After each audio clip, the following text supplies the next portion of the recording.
इस विश्व ब्रह्मांड में भगवान और भगवान के भजन के सिवा कोई तुम्हारे कर्म का नाश नहीं कर सकता। इसे दिमाग में लिख लो, चाहे डायरी में लिख लो, चाहे हृदय में बैठा लो। कोई भी त्रिभुवन में भगवान और भगवान के भजन के सिवा ऐसा नहीं जो तुम्हारे कर्मों को विध्वंस कर दे, कोई नहीं है। एक बार महर्षि ब्रह्म ऋषि विश्वामित्र जी ने त्रिशंकु जी के कर्म विधान को मिटाने की कोशिश की और कहा, तुम्हें जो वशिष्ठ जी नहीं प्रदान कर सके वो मैं प्रदान करूंगा। और अपने मंत्र बल से, तपोबल से उन्होंने स्वर्ग भेजा। अनाधिकारी का स्वर्ग में प्रवेश नहीं होता है। अगर वो पुण्य बल से अधिकार भी प्राप्त कर लिया है लेकिन ब्रह्म ऋषियों की अनुमति नहीं है तो भी नहीं होगा। वशिष्ठ जी ने नकार दिया था त्रिशंकु को, विश्वामित्र जी ने भेजा, वहां से धक्का लगा के वापस किया गया। वो खोपड़ी के बल उल्टे टंग गए। तो उनका रुको, मैं नई सृष्टि प्रकट करता हूं। उन्होंने कुछ नई सृष्टि की रचना शुरू की। जिस तप बल का संग्रह कर रहे थे, मेनका ने आके उस सारे तप बल को चौपट कर दिया। उन्हीं से शकुंतला का प्रादुर्भाव हुआ, जिससे दुष्यंत पुत्र महान बलशाली भारत भाग्य विधाता प्रकट हुए। हो भरत जी उनका नाम, जो बाल्यावस्था में अश्व संचालन विद्या, राज्य विद्या सब ऋषियों से सीख चुके थे, संपूर्ण राज्य विद्याएं, और सिंहों के बालकों के साथ बलपूर्वक युद्ध करते थे। मेनका अप्सरा ने कुछ ही मिनट में उनके मन को अधीन करके सारी शक्ति क्षीण कर दी। आज भी त्रिशंकु उल्टा टंगे हुए हैं शास्त्र विधान के अनुसार। कोई किसी के कर्म को मिटा नहीं सकता, केवल भगवान और भगवान का नाम जप भजन ये बैठा लो। चाहे जहां भाग के चले जाओ, माया के नाटक के सिवा सत्य वस्तु केवल श्री भगवान है। वो खुद अपने श्रीमुख से कह रहे, मामेव ये प्रपद्यन्ते माया में ताम तरन्ति। इसमें किसी का कोई तर्क काम नहीं करेगा।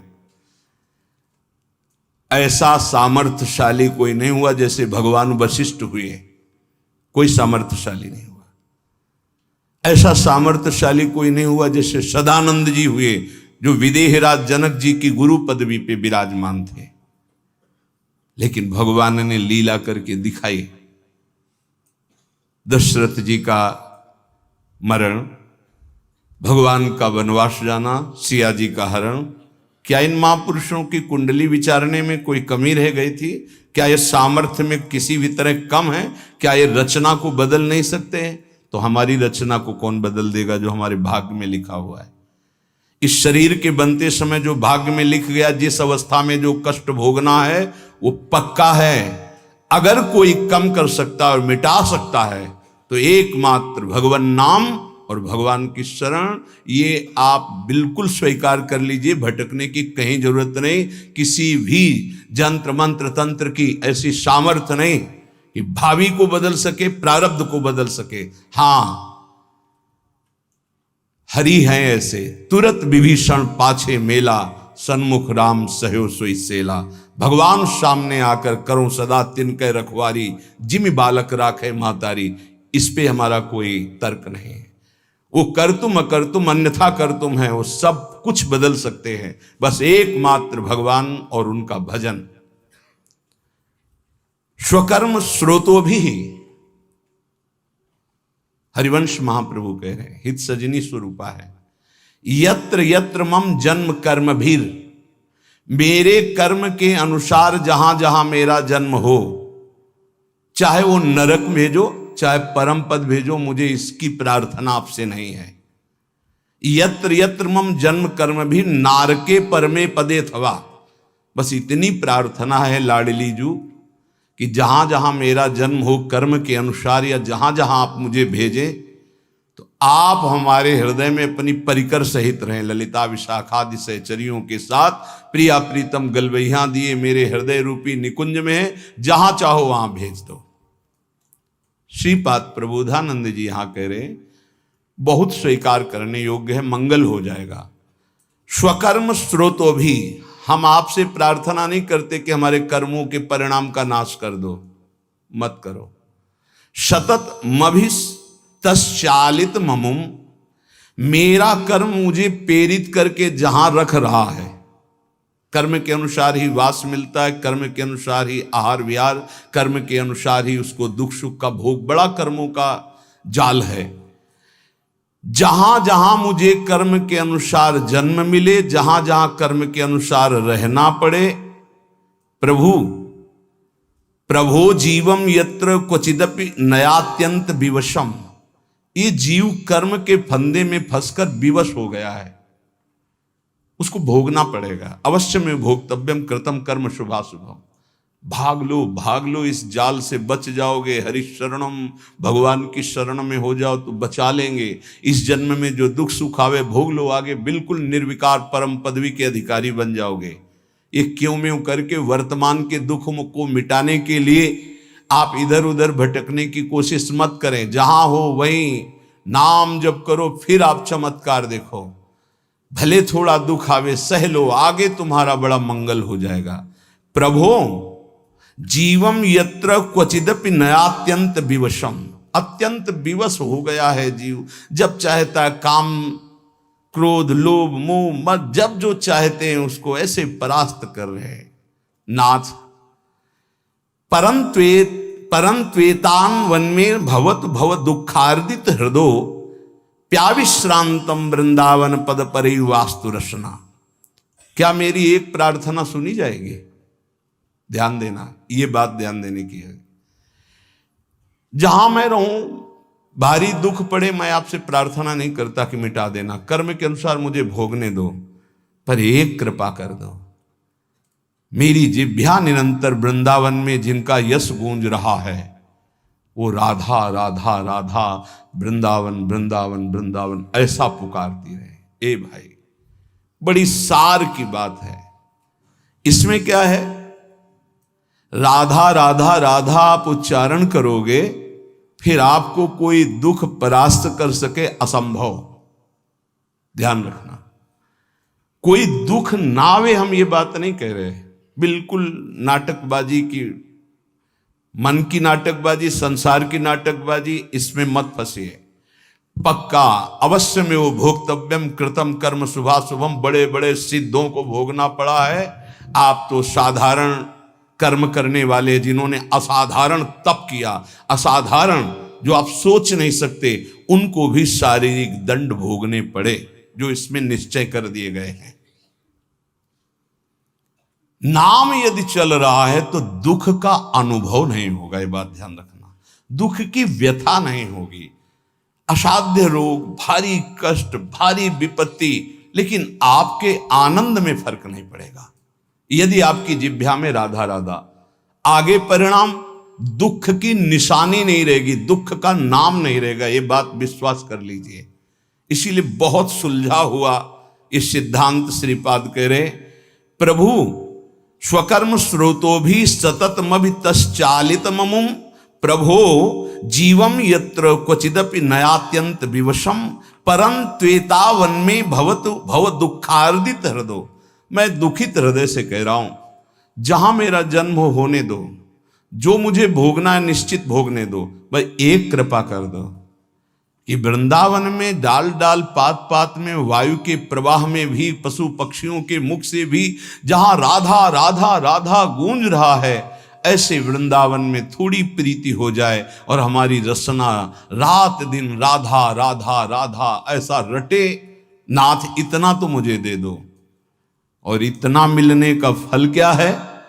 बोले कदावा कश्यापि स्फुट नव कदम्बस्य विटपे, स्फुरद गोपी भर्तु किमपि कलये स्मरवदनम, कदा श्री राधाया कुसुम चय लोलंच ललितम, करम वीक्षे वृंदावन भुवि लतौघे क्वचिदपि। जहां भी हो आप वहीं से, आप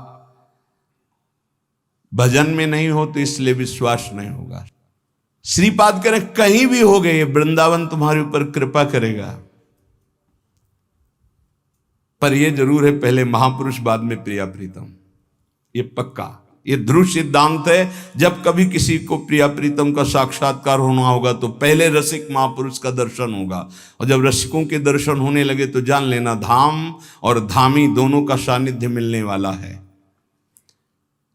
वो उपासक देखता है अचानक एक कदम्ब का वृक्ष है, सुंदर चौकी है, पुष्प बिछे हुए हैं, और लालजू कदम्ब की डाल पकड़े हुए देख रहे हैं किधर, कदावा श्री राधाया कुसुम चय लोलंच ललितम। आह, नेत्र लोलायमान चंचल हो रहे हैं प्रीतम की तरफ और पुष्प का चयन कर रहे हैं श्री जी। ऐसे दोनों युगल सरकार कदम्ब की वृक्ष पर डाल रखे हुए लाडलीजू की तरफ लालजू देख रहे हैं, और लाडलीजू सुंदर कुसुमों को, पुष्पों को चयन करती हुई बीच बीच में चकोरी की भांति लालजू की तरफ देख रहे हैं। क्या मैं ऐसा देख पाऊंगा? श्रीपाद कह रहे हैं ये उस राधा नाम जापक को जहां होगा वहीं उसको दर्शन हो। गीता वाटिका कहां है? गोरखपुर में। वहीं से देख रहे हैं भाई जी महाराज, वहीं से राधा बाबा दिव्य लीला देख रहे।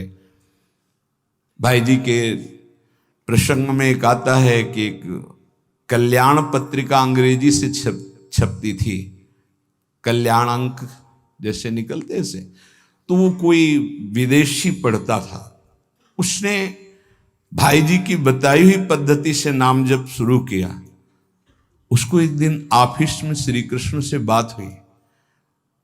वो भागा भागा वहां से गोरखपुर आया, गीता वाटिका भाई जी से मिला और कहा मुझे श्री कृष्ण मिले हैं। भाई जी की तो सिद्ध दृष्टि देखा, हाँ ये तो भगवत साक्षात्कार किए हुए। तो उनका भाई तुम बिना भक्तों के संग के, बिना धाम के ऐसे कैसे तुम विदेश में भगवान का साक्षात्कार? तो उन्होंने बताया हमने आपकी पत्रिका पढ़ी, उसमें नाम की महिमा, और नाम जब प्रारंभ किया तो नाम में सुख मिलने लगा। आपने जैसे जैसे कहा वैसे मैं कर रहा, मुझे श्री कृष्ण मिल गए। भाई जी ध्यानस्थ बैठे, क्या क्या तुमने देखा? वो बोलते जा रहे, भाई जी सही का निशान लगा, हाँ ठीक, हाँ ठीक। विचार कीजिए, वो दूर देश में बैठे हुए बात संत की मान रहा है तो भगवत साक्षात्कार हो रहा है। श्रीपाद कह रहे हैं तुम जहां भी हो, यदि राधा राधा राधा, तो इस कोटि का महाप्रेम में भगवत साक्षात्कार। इदम में किम भावी द्रुत कनक गौरच्छ विहरीन मणिश्यामो धामो द्वयमिहि मिथो शार्पित भुजम निरीक्षे तत्स्मेरम मम बहुविध प्रेम विस्तृतम सुखम पच्चाच्छाया द्वयमथ पुरो मूर्छित यतिमाम। हाय मेरा सौभाग्य कब ऐसा होगा कि 7 कुंभ तन गोरी श्री प्रियाजू गौर कांति श्रीअंग से प्रकट हो रही, नवीन जलधर इंद्र नीलमणि की सी कांति, मणिश्यामम धाम, और दोनों युगल सरकार परस्पर मिथो शार्पित भुजम, गलवहियां दिए हुए, निरीक्षेतत स्मर मम, वो मेरी तरफ देख रहे प्रिया प्रीतम। आह, और मंद मुस्कुरा दिए मेरी तरफ देखकर, तो मैं वहीं गिर करके मूर्छित हो गया। हाय कब पुनः ऐसा मुझे दर्शन प्राप्त होगा? ये नाम जापक को प्राप्त होता है। उपासक एक बात केवल समझ ले, यदि सब साधना हो रही हो, नाम जप निरंतर का अभ्यास नहीं है, तो इतना मलिन स्वभाव कलियुग पैदा कर देता है कि कोई भी साधना हृदय को पूर्ण रूप से सुरक्षित नहीं रख पाती। ये बात आप गांठ बांध लीजिए, ये बड़े अनुभव की बात, बड़े महापुरुषों की मिली हुई बात कहे। और यदि नाम चल रहा है तो भारी से भारी प्रलोभन या दुख, दोनों बातें ध्यान कर लीजिए। भारी से भारी प्रलोभन और भारी से भारी दुख तुम्हें विचलित नहीं कर पाएगा। इस संसार में संघर्ष करके जीना है, कायरों की तरह नहीं मरना है। आप बात समझो, दुख से भागना नहीं, कहां भाग के जाओगे। सुख में इतना घमंड नहीं करना है, क्या घमंड करोगे नाशवान पदार्थों का। सुख का चाहे जितना प्रलोभन आ जाए नाम नहीं छोड़ना, और दुख का चाहे जितना भयावह स्वरूप आ जाए नाम नहीं छोड़ना। फिर आप देख लेना, सुख और दुख तुम्हें आकर्षित नहीं कर सकते, वो स्वयं नष्ट हो जाएंगे, तुम परमानंद में निमग्न रहोगे। अहो वत्स्वपचतो गरीयान यज्जिह्वाग्रे वर्तते नाम तुभ्यम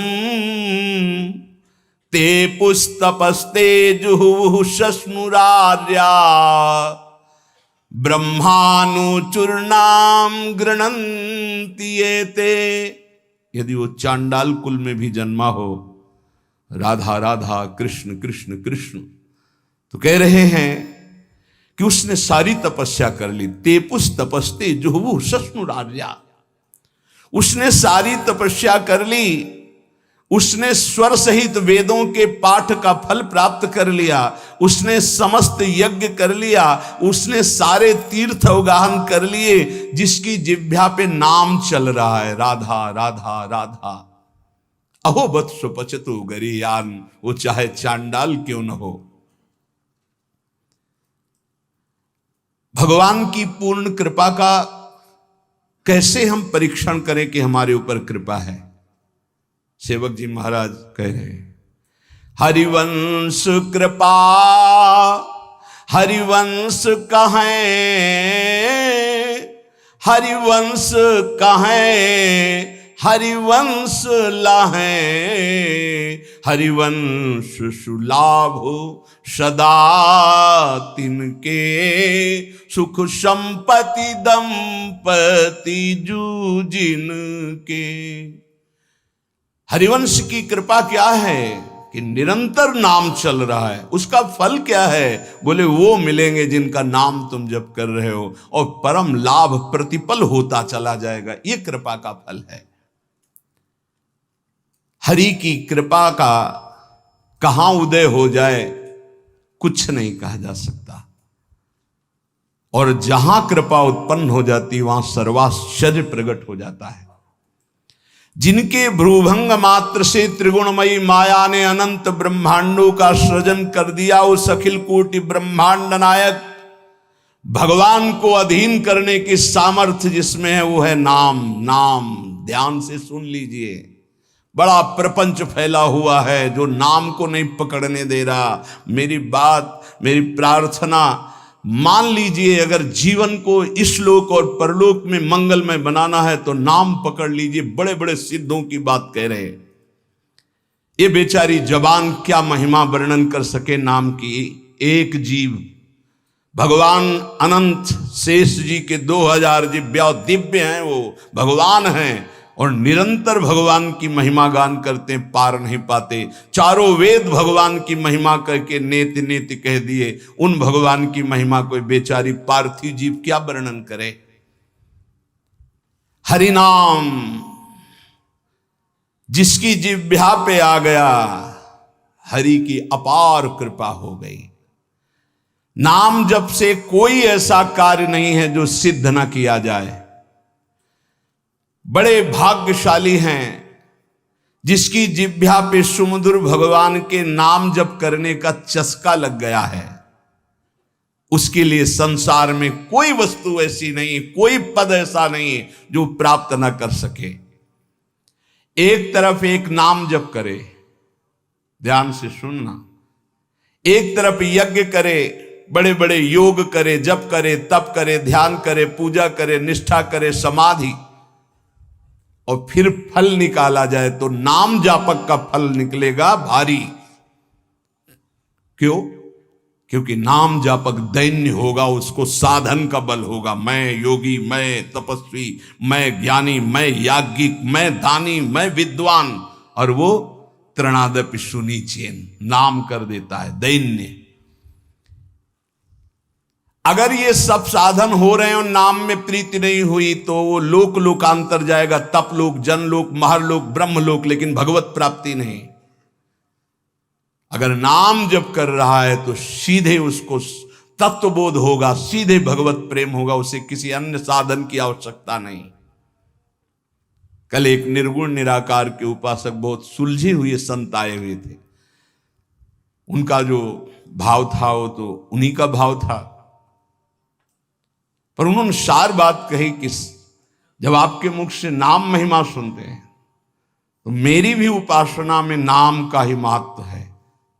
तो हमारी बात पुष्ट हुई कि निर्गुण निराकार की प्राप्ति और सगुण साकार की प्राप्ति, दोनों की प्राप्ति, या निर्गुण सगुण ब्रह्म ते न्यारो प्रेम की प्राप्ति सब नाम में है। जो चाहो प्राप्त कर लो। जितनी भी साधनाएं, सबका अंतिम फल है भगवान की प्राप्ति हो जाना। और भगवान की प्राप्ति होती निरंतर चिंतन से। निरंतर चिंतन में सहज वृत्ति नाम पैदा कर देता है। इसलिए भगवान नाम के समान त्रिभुवन में जितने भी शास्त्र और सिद्धांत हैं, कोई समानता नहीं कर सकता। नाम, जिन जिन बड़े महापुरुषों के वचन पढ़ो, सब में नाम। नाम में देश काल पात्र जाति वर्ण समय असमय पवित्रता अपवित्रता इन किसी बातों का कोई नियम नहीं। जो जैसे जहां हो सब बोल सकते हो नाम। जैसी हालत में हो, जहां हो, जैसे हो, जिस वर्ण के हो, जिस स्थिति में हो, हर समय हर काल में भगवान नाम जप कर सकते हो, ऐसा शास्त्र का आदेश है। उसके लिए कोई निषेध नहीं कि यहां नाम जप नहीं कर सकते, तुम शौच अवस्था में नाम जप नहीं कर सकते, तुम ऐसे। नाम जप से बड़ा पाप और पापी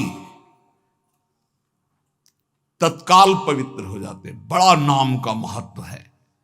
अत्यंत नीच से नीच पुरुष यदि नाम जपना शुरू कर दे तो सर्व पूज्य हो जाएगा।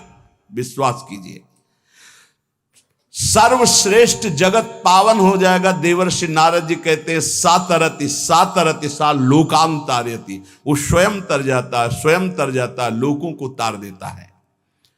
बुरे से बुरा, गंदा से गंदा आचरण करने वाला परम पवित्र महान भागवत बन जाता है नाम जापक। कल एक उपासक कह रहे थे, पहले तो उन्होंने छल भरे शब्द बोले, फिर स्पष्ट बोलने लगे कि वो जिसकी बात कर रहा हूं मैं ही हूं। कोई ऐसा पाप नहीं, कोई ऐसा गंदा आचरण नहीं जो ना किया हो, लेकिन सत्संग सुना और नाम की महिमा, नाम जप कर रहा हूं। आप बिल्कुल जैसा आप सत्संग में बोलते अक्षरशः धारण करने की कोशिश करता हूं। क्या मेरा उद्धार हो जाएगा? पक्का पक्का हो जाएगा। कह रहे हैं बुरे से बुरा, नीच से नीच भी महान भगवत भक्त बन जाता है। नाम जपत कुष्ठी भलो, चुई चुई गिरे जो चाम। कबीरदास जी। कंचन देह किस काम की, जिह मुख निकसत नहीं राम। जिसकी जिह्वा से नाम नहीं निकल रहा, चाहे वो जितना बड़ी पदवी में हो, चाहे जितना सुंदर शरीर हो, किस काम का? शरीर रोग ग्रसित है, वो राम कृष्ण हरि जप रहा है, वो जगत मंगल करने वाला है। असंभव को भी संभव कर दे, उसका नाम विश्वास है। विश्वास के सामने कुछ नहीं होता। विश्वास सबसे बड़ी चीज होती है। मीरा जी के कान में बताया, उनकी सखी थी जो दास्ता में रहती थी, उन्होंने कहा पीना मत, ये गिरधर का चरणामृत कह के आपको दिया गया चरणामृत नहीं है, हलाहल विष है। तो उनका बावरी, कहा है गिरधर का चरणामृत, वचन से कहा है, तो मैं स्वीकार करती हूं मेरे गिरधर का चरणामृत। जय गिरधर गोपाल। पूरा हलाहल विष पी गई, पूरी रात कीर्तन करती रही, कहीं कुछ नहीं, एक बार भी मूर्छा नहीं आई। और जब विक्रम राणा ने सुना कि हलाहल विष पिया, तो पिलाने वाली जो दासियां गई थी, उन्होंने कहा सरकार सामने पिया है। तो उनका इस वैद्य ने गड़बड़ी कर दी, बुलाओ इस वैद्य को जिसने जहर बनाया था। वो तो राज शासन। हाँ हुजूर। बोले लाओ कटोरा, लाओ कटोरा लाए। बोले धो इसको, पिलाओ इसको। बोले सरकार मर जाऊंगा। इतना हलाहल विष है कि 50 लोग कटोरा धो के पिलाने पे मर सकते हैं। तो उनका मीरा नहीं मरी, पूरा जहर पीकर तू कैसे मर जाएगा, तूने जहर बनाया ही नहीं। तो उनका आप सरकार पिला दोगे तो मर जाएंगे। धो के पिलाया, जब जे ही जबान में पिया, फड़क फड़क करके मर गया। इतना धोने वाले उसमें विष था, तो हलाहल विष, कोई असर मीरा जी के ऊपर नहीं हुआ। क्यों? विश्वास, गिरधर का चरणामृत, विश्वास। तो नामदेव जी ने भगवान का जो अर्चावतार पाषाण का हित था, दूध का कटोरा ऐसे पिलाया, बात करते थे भगवान। विश्वास। धन्ना भगत के खेत में बिना बोए फसल तैयार हो गई। कैसे? कोई कैसे कैसे मान सकता है? आप खेत बोया नहीं गया और खेत बोले क्या गप मार रहे हैं।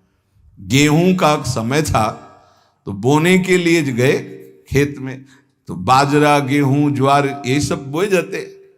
वहां देखा कि संत मंडली जा रहे थे, देखते ही दौड़ के गए, प्रणाम किया, महाराज। सब संत, नवीन अवस्था है धन्ना की। हाँ बेटा, अब यहां कुछ होता तो आपको पवा, अगर आप कुछ मिनट बैठो तो मैं बीज बोने के लिए जो अन्न लाया हूं, इसको बाजार से बेचकर कुछ मीठा लाता हूं, आप सबको पवाता हूं। तो बोले जय श्री राम जी की इच्छा। सब बैठ गए कीर्तन करने, लोग गए बाजार से बेच करके आए, पवा दिया। अब पवा तो दिया, घर में पूछा जाएगा कि खेती बोया है, तो उन्होंने खेती को ऐसे जोत कर पहटा लगा दिया और घर बोआ है। हाँ, एक दाना नहीं बोया, वो बाजार में बेचकर संतों को पवा दिया। विचार किया कि जब ये होगा कि खेत नहीं जगा तो कह देंगे बीज ठीक नहीं था, वो जगह ही नहीं, तो खेत ही में नहीं गए। 10-15 दिन बाद एक आदमी आया बगल वाला और बोला कैसी तुमने उसमें पावर लगाया है, खाद डाली कि एकदम हम लोगों के ऐसे खेत नहीं जगे जैसे तुम्हारा जगह है। बोले मजाक मत करो। बोले पक्का देखो तो जाके। देखा तो उन्होंने कहा हमने तो संतों के उदर में बोया था, खेत में कहां से जग गया। इसके बाद जो फसल पैदा हुई, ये कर तुम अन्यथा कर तुम भगवान की बात। धन्ना भगत के यहां बिना बोए खेत उपजना, और श्री रैदास जी के लिए सिंहासन से उठकर गोदी में आ जाना। काशी के विद्वानों ने, ब्राह्मणों ने निषेध किया कि रैदास जी को ठाकुर जी की सेवा का अधिकार नहीं, रविदास जी को। वो परम पूज्य महाभागवत श्री रविदास जी, बादशाह ने बुलाया, कहा ब्राह्मण लोग कह रहे हैं कि तुम्हें अधिकार नहीं सेवा का, तुम अगर अनाधिकारी सेवा करेगा तो अकाल पड़ जाएगा। तो उनका ऐसा तो नहीं, ठाकुर जी तो सबके हैं, हमारे ठाकुर जी स्वयं प्रसन्न होकर हमसे सेवा लेते हैं। उनका तुम्हारी भावना नहीं चलेगी। विद्वान लोग बैठे थे, तो उनका फिर आप ये स्वीकार करें कि ठाकुर जी अगर हमसे सेवा कराना चाहते हैं तो फिर आप क्या कर सकते हैं। बोले ऐसा हो ही नहीं सकता। तो उनका वहां सिंहासन रख दो और आप बुलाओ वैदिक मंत्र से, और हम बुलाएंगे अपने ठाकुर जी को। अगर वो आ जाते हैं गोद में तो मान लें, तुम्हारे पास आ जाते हैं तो आज से सेवा बंद, और हमारे पास आ जाते हैं तो हमारे ठाकुर जी सेवा पक्का। बादशाह ने कहा हाँ ऐसा कैसे हो सकता है, मूर्ति कैसे चल सकती है। तो सभा में बहुत दूर ठाकुर जी विराज, और शुरू किए मंत्र पढ़ना हुआ तो ठाकुर जी भाववश्य भगवान, ठाकुर जी की तरफ देखा और भाव में भर करके जे भी ऐसे किया, तो जैसे छोटा बच्चा दौड़ के आ जाए, ऐसे ठाकुर जी सिंहासन से दौड़ के आए और श्री रविदास जी के गले लग गए। ब्राह्मणों ने फिर कहा ये इन्हीं के ठाकुर हैं, इसलिए कोई तंत्र मंत्र कर दिया, हम अपने ठाकुर विराजमान। बोले विराजमान करो। फिर भी वैसे ही हुआ। तो कह रहे हैं विश्वास का प्रभाव देखो, रैदास जी के लिए स्वयं मूर्ति दौड़ कर चल करके आई और गले लग गई। विश्वास करके देखो, उस भोले ब्राह्मण के लिए वृंदावन से गोपाल जी साक्षी देने विवाह की जा रहे हैं। सुना है ना चरित्र। क्योंकि फिर हरिदास जी के चैत्य में बाधा पड़ी। एक ब्राह्मण बूढ़ा था और धनी मानी था, 4 लड़के थे, 1 लड़की थी। अपने लड़कों से कहा कि हम तीर्थ यात्रा जाते हैं, 3 में 4 में से 1 चलो, सहयोग करो। तो उन्होंने कहा तुम्हें तीर्थ जाना जाओ, हमारे पास समय नहीं। वो विचार कर रहे थे कि बूढ़ा आदमी तीर्थ कैसे जाऊं, तो पड़ोस का एक गरीब ब्राह्मण का जवान बालक था, वो आया, उसने कहा काहे को सोच रहे हो, क्या बात सोच रहे हो? बोले हम तीर्थ यात्रा करना चाहते हैं। बोले तीर्थ यात्रा तो बहुत बढ़िया बात है भाई, जिसके पास धन है वही कर सकता है, हम कहाँ से कर सकते हैं। बोले चलो अगर हमारा साथ दे दो तो खान पान का सब खर्चा हम देखेंगे और तीर्थ यात्रा दोनों कर आते। बोले बहुत बढ़िया बात है। वो सोचा कि इनके सारे हमारा भी तीर्थ यात्रा हो जाएगा। वो जवान गरीब ब्राह्मण बोला। अब वो पूरे तीर्थों में घुमाते हुए जब वृंदावन आए तो बीमार हो गया, तो बहुत सेवा की, बड़ा हृदय प्रसन्न हुआ उस धनी ब्राह्मण का, बूढ़े का। और गोपाल जी के मंदिर में कहा भगवान को साक्षी करके कहते हैं कि एक बेटी है, मैं तुम्हें अपनी बेटी का पाणी ग्रहण संस्कार तुम्हारे साथ करूंगा। बोले ताऊ देखो झूठ मत बोलना, वैसे तो हमारी कोई इच्छा नहीं थी, अब तुम कह दिए तो हमारी भी मन में ब्याह की इच्छा आ गई। भगवान के सामने कह रहे हो, घर में जाके बदल मत जाना, क्योंकि मैं गरीब आदमी हूं, तुम बड़े आदमी हो।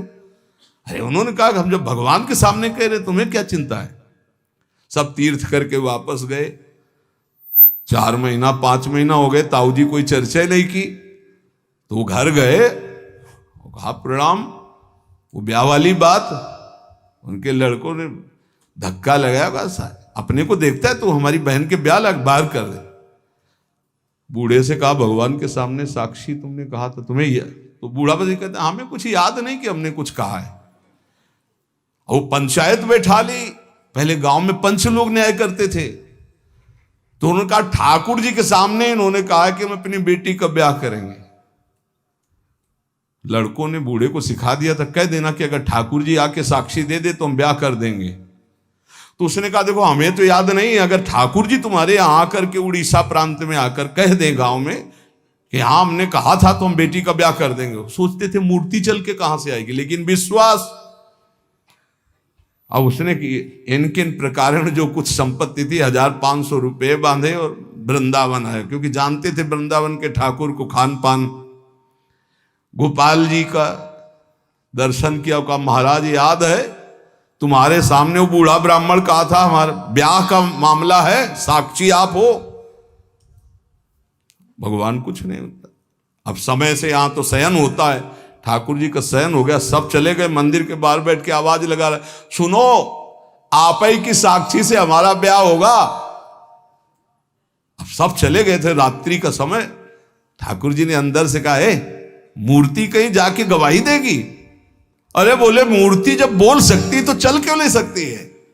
ठाकुर जी उठ के आए और कहा देखो यार चल तो सकते, पर हमें खान पान की भी। बोले हमें पता था, आपका स्वभाव पता था कि माखन मिश्री ये सब आपको पसंद है, हमारे पास कुछ रुपया है, हम सब खरीद लेंगे और लेकर चलेंगे। तो बोले जल्दी व्यवस्था करो, रातों रात यहां से निकल चलते। ठाकुर जी देखो तैयार हो गए।